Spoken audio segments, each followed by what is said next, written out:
Welcome to the Neijiaquan podcast. My name is Isaac Kamens. This is a bi-weekly podcast where my friend Jess O'Brien and I discuss internal martial arts, qigong, and meditation. This week we continue our discussion on Grandmaster Yang Chuan.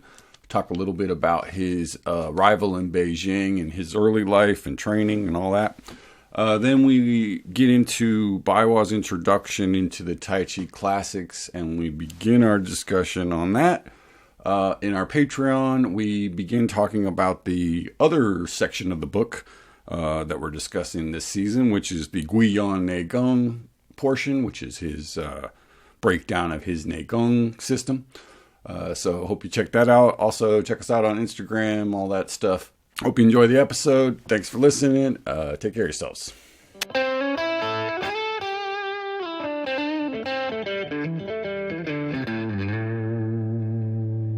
Welcome back to the Neijiaquan podcast. Our next topic is the Great Master Yang Luchan. So I was going to pull from Combat Techniques of Taiji Xingyi and Bagua by Lu Shengli.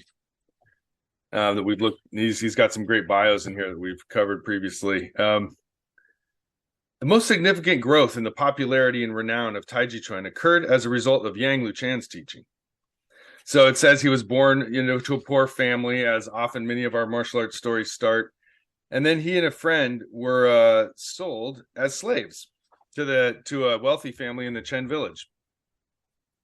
It said their master was Chen Dihua. Although Chen Dihua was a resident of Chen village, he owned a drugstore in Yongnian County, and after purchasing the two boys, he took them to Hunan province to live in Chen village.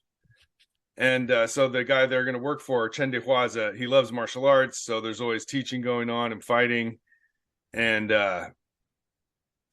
so many students came to Chen's house during evening to practice. During the lessons, Yang Luchan was expected to make tea and perform other tasks for Master Chen, the teacher Chen Chanxing. While performing these duties, he was able to watch and listen to Chen Chanxing's instructions. During the daytime Taiji Chuan classes for the children, Chen Chanxing always used Yang Luchan to demonstrate various skills. Although Yang endured many hard strikes in these demonstrations, he had a chance to experience Chen Chanxing's skill directly. Yang used his free time every day to review and practice what he learned. Eventually, Yang gained a thorough understanding of Taiji Chuan, along with the admiration and respect of Chen Chanxing. So from a slave position, he works his way up and becomes the demo dummy for the teacher, basically. Genius idea. As we've often mentioned, it does seem like if you get to do the two-person techniques, the more you get to do that, especially if you can get in front of the teacher, you end up getting extra benefit, And that's a known thing, so that's probably why he's saying that, right? That totally. everybody that does martial art knows. Well, you should, yeah. The best way to learn it is to have it done on you. He endured many hard strikes in the demonstrations. Right.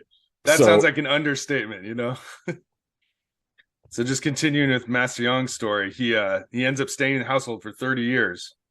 Then he finally gets his freedom once his master dies. And so he heads back home. But back home, Yang could not find a job, so he started teaching Taiji Chuan. The local people called the style Mian Chuan, or soft fist. He quickly became famous and won many fights, thus earning the nickname Yang Wu Di, which means invincible. It is said that one day he injured a person so badly in a fight that the opponent was taken for dead, and his family immediately began plotting revenge. Yang departed hastily for Beijing. So then, sounds like he just... After 30 years of study, he became invincible from winning so many fights. Yeah, after being a slave and get your ass beat for 30 years, you finally get freed, and now you he starts whipping ass on everyone else. And take your aggressions out on the world. Right. So now he's in his mid-30s, and now he's makes fighting his occupation in life. Yeah. I think it's that thing of, you can... at that time make a living as a martial artist in a number of ways. There's the teacher, there's the fighting in competitions, there's soldiers, being a soldier or a bodyguard, caravans, right? So there's sort of kind of work you can get as a mid to low level martial artist. You don't have to be like a total badass, but if you're a total badass, you can get sort of the right good jobs. But there's sort of grunt work you can get as a martial artist at the time. Right. And it reminds me how Dong Hai Chuan went through the same experience around the same era. Early 1800s. He found his way to Beijing looking for work, basically. Right. And I think a lot of people were heading that direction at that point. And frequently they call them tax collectors or something like that. And I think really that's code for just like enforcer, money collector. Depending on who hires you. Break your kneecaps if you don't pay up kind of guy. So once he gets to Beijing, he ends up, he had learned to read while he was a slave. So he was able to become a tutor to a family that supplied vegetables to the emperor's court. And so he didn't even bring up martial arts. So he was just tutoring the rich family, which is another common job for martial arts people. Yeah. But eventually there was a big fight and he went out and got in the middle of it and started beating everybody up. He overwhelmed and tied up 20 brigands from a nearby factory who had come for a heated dispute. He beat up the brigands and his reputation as a martial arts master was made. He started teaching martial arts. So he was a union buster. Basically. Right. A big warehouse squabble. Then those guys came to try and get revenge on him. So he decides to leave town again. But the guy he's working for said, hey, maybe you shouldn't leave town. He suggested instead that because Yang's high-level Kung Fu, he would make an ideal teacher for the emperor's family. Mr. Zhang offered to introduce Yang Luchan to King Duan, the emperor's brother, who was, like many members of the royal family, an avid admirer of the martial arts. When King Duan met Yang, he immediately recognized the excellence of Yang's technique and offered him a very good living conditions in return for lessons. People were amazed by Yang's skill. His movements looked soft and slow, but extraordinary results. Many people challenged Yang. He beat them all. As a result, he and Taiji Chuan attained quick and far-reaching distinction. Yang's position was expanded to include instructor of the emperor's security guards, and Taiji Chuan became ever more popular as it gained adherents and students. Yang Luchan taught in Beijing for about 20 years and died in 1872. 1872. Though that's 30 years before the Boxer Rebellion, so Yang Luchan's pretty early in the history of internal martial arts. Yeah, it's a little bit before. I think Dong dies 15 years after that, maybe. So he's like maybe a little younger. Well, 1870 is sort of when he comes on the scene, I think, right? So it's like he comes into Beijing around that time and starts making a name for himself. So it's kind of... there's always rumors of how the two schools clashed or interacted from the old days, and there's a few fight stories out there. Might have to dig up at some point. The parallel, if you will, is that the highest, sort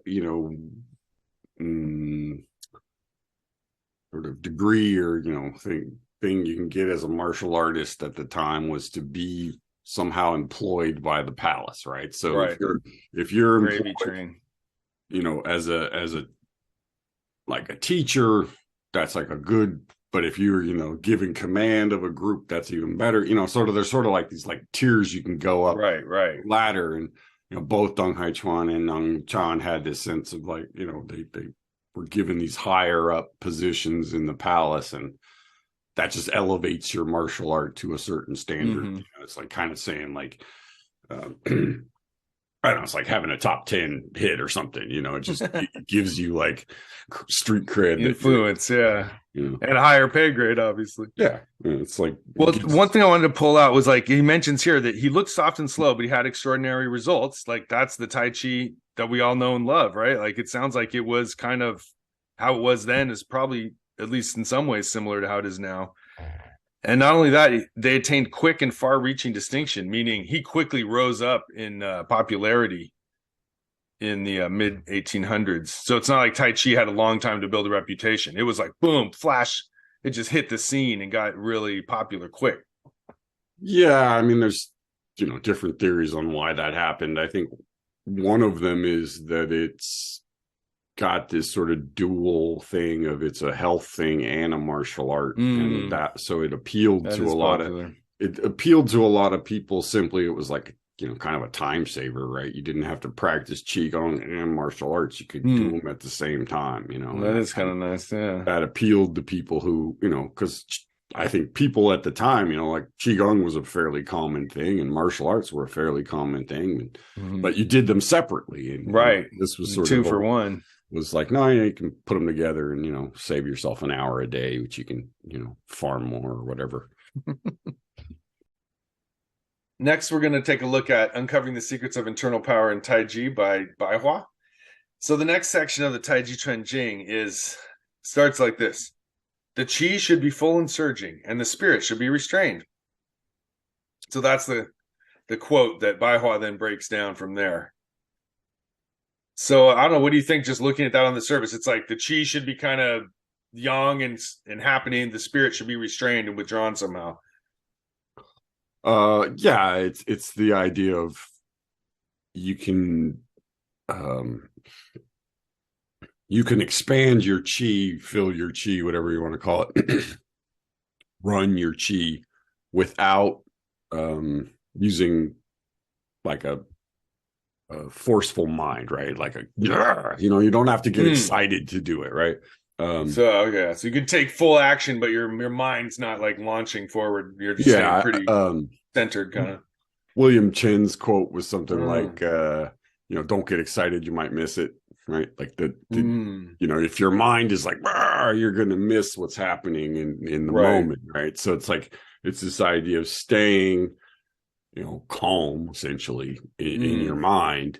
All martial arts seek that, right?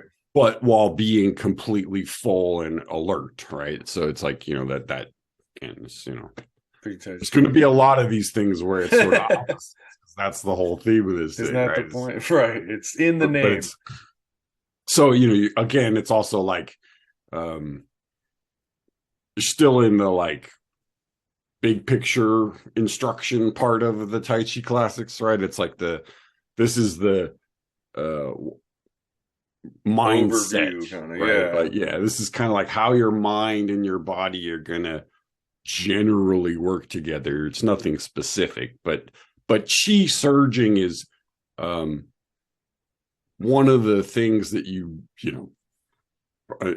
most people initially feel when they start doing something like Tai Chi is they start to feel warmth go out to their fingertips or like tingling from the blood. You get the blotchy hands or whatever. And it's just that thing of like, you notice that something is going out to your extremities when you do it. And usually it just makes you feel warm and fuzzy and kind of, indicative of an increased blood flow kind of. Right. So I think there's a sort of little thing we used to say, which is, where the blood goes, the chi flows. That if you can get your blood to fill up an area, aka surge, right? It's the chi. The chi is going to follow it, the blood, and go to that area, right? Yeah. So if you can activate either one of those, your chi or your blood, with your mind, you can get the other one to follow. Definitely. And this is a big, your nerves are the third piece of this, that you have your blood, your nerves, and your chi are kind of the three things that you can surge, quote unquote, right? You can get those three things to move from the center of your body out to the extremities and back, right? You can sort of feel a flow. That's a sense of surging and moving, basically. Yeah, that makes sense. Those are like the three vehicles you can use to work this kind of intent, right? And the chi being the most subtle, right? So usually what you're feeling at first is your blood, then your nerves, then your chi. But you might be special and it might happen in a different way.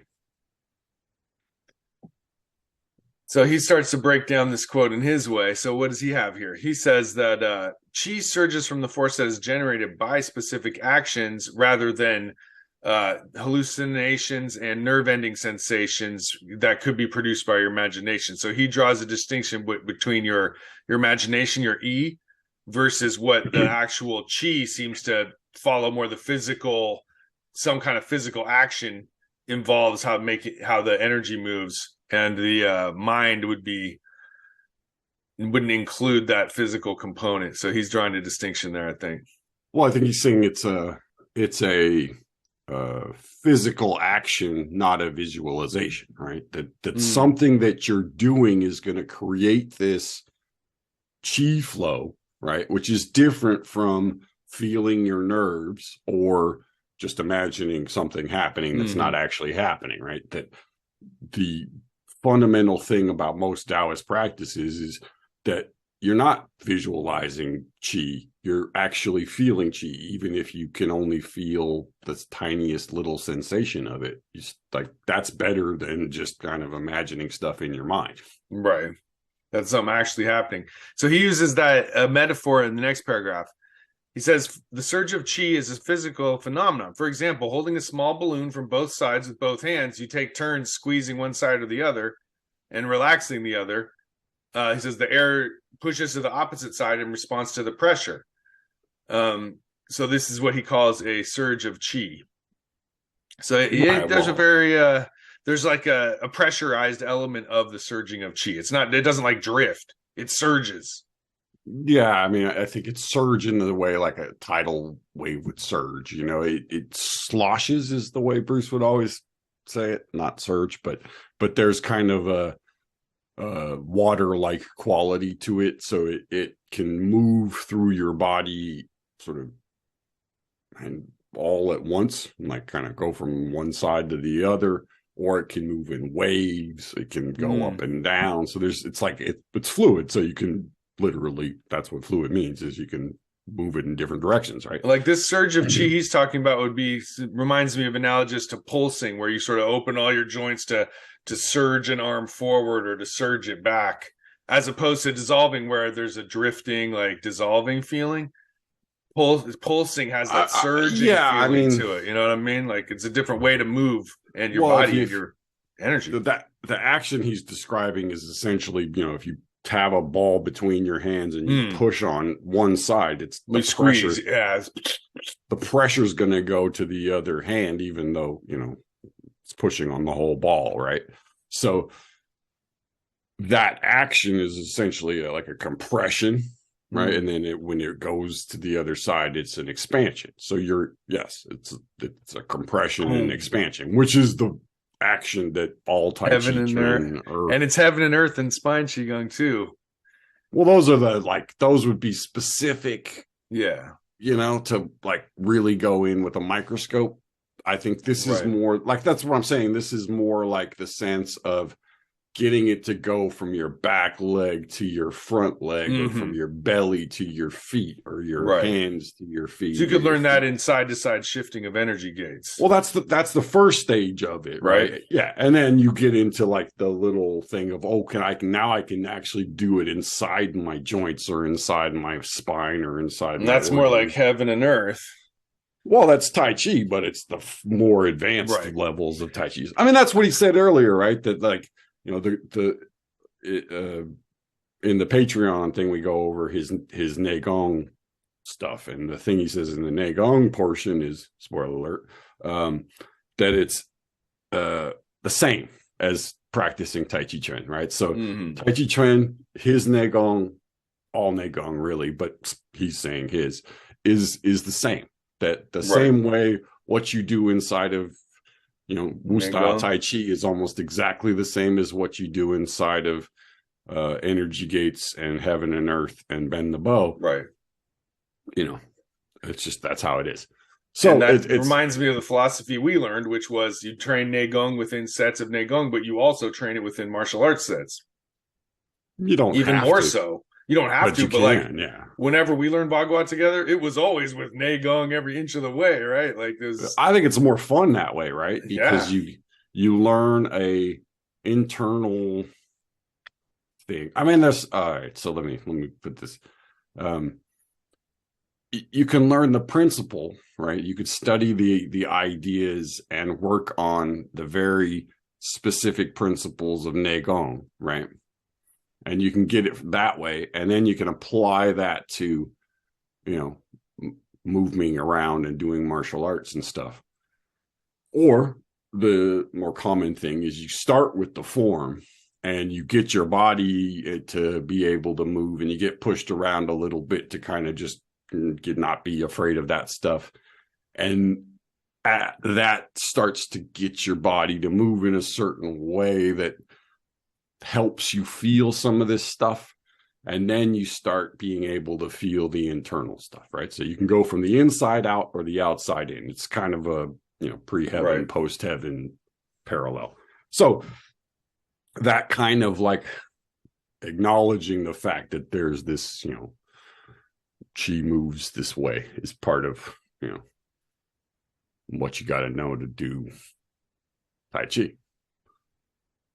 Absolutely. Yeah. The interface between Neigong and internal martial arts in this particular group that comes from Liu Hongjie is highly emphasized. I think it's safe to say that we can draw that conclusion. Well, I mean, yes. After all this that we've talked about, they're just intertwined. Not every school does that. That's all I'm saying. Yeah, but I also you should point out that he didn't just do Tai Chi with Liu Hongjie. He also did Tai Chi with Lin Du-Ying, who was a student of Tan Lin. Is a well-known Tai Chi lineage in southern China. Yeah, so that kind of like, for me at least, acknowledges that there may be some differences in how you do the quote-unquote old yang style and how you do the Wu style, but essentially what he's saying, and I take his word for it, is that the inside is all based on Neigong and Guiyan Neigong, specifically this action of being able to move chi inside your body, and that feeling of pressurization is a part of it too. He mentions quite often.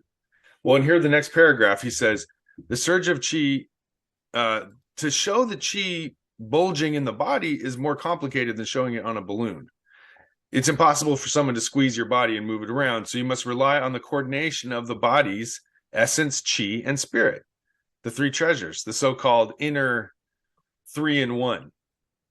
And so that's a big topic that's in this book.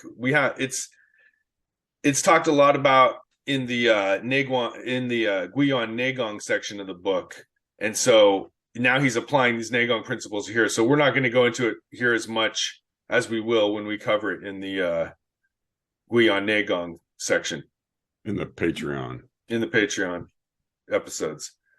But suffice to say, he explains that you use this method of combining three essence, chi, and spirit together to fill the Zotian energy orbit inside the body. That is the pump, right? So what he's saying is that the way you create the surge is by doing this microcosmic orbit. That's how you make the surge. That creates the sort of, like I said, it's a wave, right? It goes the phrase is back down, Hung Babe, right? Up the back, down the front, right? Raise the spine, drop the chest. And this is a big principle in Qigong, big principle in Tai Chi. It's in almost every book that's ever been written about Tai Chi. And it just has to do with the idea that the essential motion that you're kind of getting is that wave, right? And some people do it with a physical movement of the spine. Other people do it with a expansion and compression of the hips. Bruce does it with an opening and closing of the joints. So, you have different ways that you can do it, depending on your skill level. Right. And you could probably do it in completely silent, seated position with just energy and intent or whatever as well, I'm sure. Yeah, I mean, that's harder to do in Tai Chi because you're moving around. But no, I mean, I think it's used in religion, right? Zotian isn't just in martial arts. But you can actually run, I mean, it's not a common thing, but you can run the lines inside your body that you would do in the Tai Chi form sitting still. You do this more in Bagua, where you actually will move the inside of your body sitting still. And you'll move these energies and move these things around while you're not moving first, and then you do it while you're moving. Most of this stuff, again, is a little bit more back and forth, where you do some of it moving, some of it being standing, and some of it. Yeah, we used to do that in Bagua. We would circle doing something, then sit doing something, then circle doing it, and sort of go back and forth, doing the same Neigong principle and doing both. Yeah, definitely. I mean, I think that was probably Liu Hongjie's thing, was that, I'm getting that impression. He implied it both to his Tai Chi and to his Bagua and his Xingyi, that you have this, like, it's this pulsing action, and all your movements are guided by this, this big cosmic pulse. Right. They're translating here as surging or bulging the chi in the body. I think we'd refer to it more as like chi flowing or whatever, or like. Right. So a surging would be, like I said, that's like if you go from your back leg to your front leg and you extend your arms, there's going to be this like wave action that pushes through your arms. Like Peng in Tai Chi, where you're. Yeah. I think bulging would be more like I put my hand on you and boom, you kind of pop away from me, where there's no physical wave to it, but you can still get the pressure to go to that one spot. So it'd be the concept of Jin in Tai Chi and internal martial arts, where I'm sending energy out of myself in one form or another. It could be a sharp, short thing. It could be a long, flowing thing. It could be a, twisting, could be spiraling, could be. Yeah, I mean, it's essentially just different Jin, right? Jing, right? Yeah, different types of Fa Jing, of all the millions of types there are. Yeah. And so by doing this inner orbit is how you get it going. So the final sentence here is interesting in that it refers to that other section of the book on the Guyan Neigong. He says, please refer to my explanation of the content of white clouds move overhead. Sweet dew falls on Mount Sumeru, the mountain of immortals, of the Ludong Bin 100-character tablet. So we'll be covering that in the Patreon. Refer to the section on the heavenly orbit, right? So that again, the all this stuff is explained in, the piece on the microcosmic orbit, basically. So again, he's just saying, if you want to know what Tai Chi does, go read the chapter on the Neigong, because it's the same thing. Which is good advice. Yeah. Learn the Neigong, apply it to Tai Chi. Trying to learn Neigong and learn Tai Chi at the same time is difficult. So, again, like I learned Neigong before I learned Tai Chi. I knew how to open and close all my joints, and I could sort of dissolve, and, done one spiraling course, but I had much more sense of that stuff than I had about any right?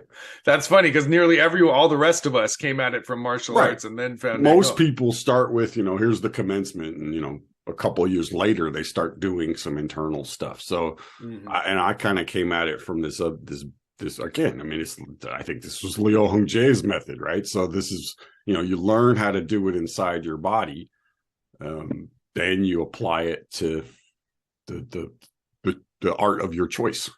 Mm-hmm. Yep. And you just keep flowing back and forth with working on it as an individual skill, and then working on it as part of your overall whole. Yeah, I mean, you can be a nut, and I spent a lot more time on the Neigong than I did on the forms for the first 10 years. That my focus was like, I'll learn the forms because like that's where you get to smack people around. But as far as like what I would practice and, go to classes and stuff, I would focus on getting the stuff about, moving the inside of the body, because that was that was always the teacher's advice. The Neigong is what empowers literally everything in the whole school. That's it, and so it's like, it's just kind of said from day one. That's the entire point of this shit. Because when I first learned, I just learned choreography and applications and plenty of things that were mind blowing, like just being calm, relaxed, letting your mind settle. Like basic mindfulness was always part of Tai Chi and Bagua that I learned, and Aikido too, and everything else. But it wasn't until I got to Chinese internal martial arts and met guys like Kumar Francis, Lo De Shu, other guys I met in the creation of my book. Like, dude, like I was like, oh my God, like they're taking it to a very specific, precise level. And that's kind of what this book is like, breaking out all the different components and the rationalizations and the cosmology. And there's just all these layers to it. But most importantly, like I finally got to feel and see somebody apply all those philosophies to the actual beating up of people, because once I got in front of these guys, I just gotten clobbered. It was like finally someone was using the techniques I'd been reading about and hearing about that seemed kind of half-assed when I first learned them. Then it was just awesome to like experience it firsthand and be like, okay, now I'm starting to see what they mean. Like, anyways, you came at it from internal to martial arts, from Neigong into martial arts. And I came from martial arts that felt like it was always still just missing a little bit of something. So the end of the discussion of this topic, he has one more statement to make. So he in the three treasures is Jing, Qi, Shun is how they break down. So he says Shun or spirit here refers to the control point of energy. Since it's impossible to ask someone to squeeze our body and let them help us create the surge of Qi, we must rely on the method of taking the Dantian as the key line to make the whole body move from the form of yin and yang to squeeze our body from the inside. Therefore, spirit must be united to one and concentrated to the waist and of the waist, controlled by the Dantian. I thought it was interesting here how he refers to, you've got this, you're sort of trying to unify your whole body is sort of the main point of the paragraph. He says, then you use yin and yang to squeeze your body from the inside. So I think he's referring to yin and yang type of actions to manipulate how your inside works.